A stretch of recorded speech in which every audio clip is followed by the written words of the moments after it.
우리는 늘 말 잘하는 사람이 되고 싶어 합니다.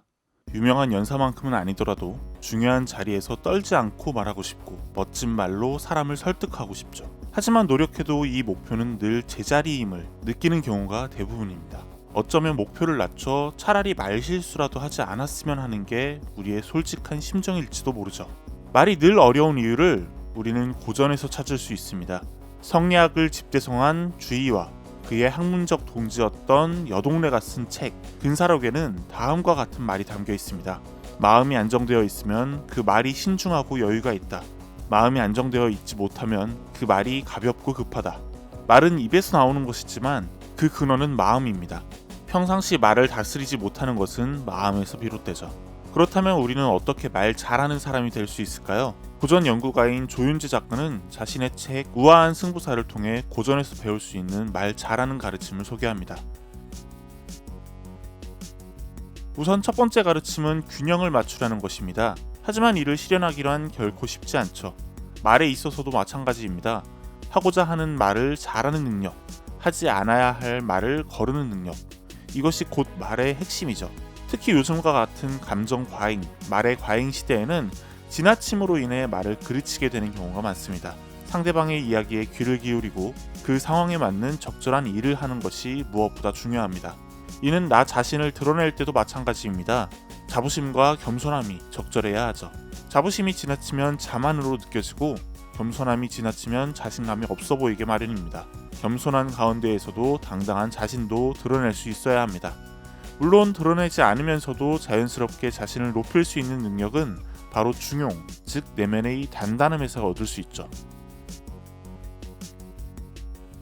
두 번째는 상대방의 생각을 물으라는 것입니다. 사람들 사이에 빚어지는 오해와 갈등은 주로 상대의 생각을 지레짐작함으로써 생기는 경우가 많습니다.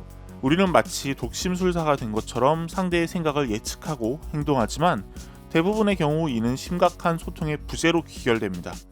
상대의 표정만 보고 나에게 불만이 있다고 생각하거나 내 생각을 마음에 쏙 들어하고 있어 라고 생각하기보다는 적절한 질문과 대화를 통해 상대방의 의중을 파악하는 것이 중요합니다.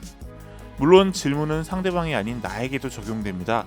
다시 말해 왜라는 질문을 스스로에게 던짐으로써 충실하고 의미 있는 삶을 추구한다면 타인이 말하고 싶은 사람, 내 주관을 뚜렷하게 가지고 이야기를 이끌어가는 사람이 될 수 있다는 것이죠. 세 번째는 세심하게 관찰하라는 것입니다. 담대하되 세심함을 잃지 말라는 손사막의 말은 사람으로서 지켜야 할 올바른 삶의 도리를 이야기해주고 있습니다. 세상의 지식을 폭넓게 공부하고 받아들이되 이를 바탕으로 예의만큼은 바르게 지켜야 한다는 것이죠.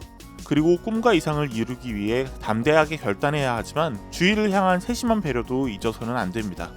이러한 삶의 도리를 옛 학자들은 문장을 짓는 지혜로 차용했습니다. 문장을 쓸 때는 담대함과 세심함을 갖춰야 하고 폭넓은 지식과 단정한 문체를 갖춰야 한다는 것이죠. 말 또한 마찬가지입니다. 지위나 권세에 위축되지 않고 당당하게 자신의 뜻을 밝히며 상대에 대한 세심한 배려를 잊어서도 안 된다는 것이죠. 네 번째는 믿음을 주라는 것입니다. 믿음은 모든 일의 핵심입니다.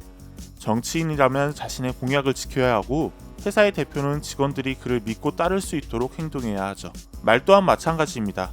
지키지도 못할 약속을 함부로 하는 사람, 말만 늘어놓고 행동이 따르지 않는 사람, 큰 소리치며 자신을 과시하기에 급급한 사람은 결코 사람들의 믿음을 얻을 수 없습니다. 반면 항상 실천을 염두에 두고 있는 사람은 함부로 말하지 않습니다. 한번 말한 것은 꼭 지켜야 하기에 쉽게 말할 수 없고 약속을 남발할 수도 없기 때문이죠. 믿음은 하루아침에 생겨나지 않습니다. 뭔가 크고 대단한 일을 해서 생겨나는 것도 아니죠. 일상의 삶에서 꾸준히 신뢰감 있게 행동하고 약속을 지켜감으로써 자신의 말에 차츰 무게를 더해가야 합니다. 마지막 다섯 번째는 상대를 존중하라는 것입니다. 사람들은 누구나 품격 있는 사람이 되기를 원합니다. 마음속으로는 세속적인 것을 바라는 사람도 겉으로는 품격 있게 보이기를 원하죠. 이러한 품격의 핵심은 존중입니다. 내 삶의 의미를 인식하고 나의 가치를 인정하고 나 자신을 존중하는 것이 바로 품격을 높이는 첫걸음입니다. 내 삶을 소중히 하는 사람은 그 어떤 상황에서도 함부로 살 수 없기 때문이죠. 더불어 다른 사람을 존중하는 것은 품격의 완성입니다. 진정한 존중이란 그의 장점과 함께 단점도 인정하고 포용하는 것입니다. 장점은 자랑해주고 단점은 막아주는 것이죠. 흔히 말은 돌고 돌아 나에게 돌아온다고 했습니다. 다른 사람의 단점을 찌르면 그 말은 단검으로 나에게 돌아옵니다. 반면 누군가의 장점을 말하면 그 말은 향기로 나에게 돌아오죠. 나를 존중하고 남을 존중하는 것. 이것이 결국 나의 품격이 되고 모두의 품격이 되는 길일 것입니다.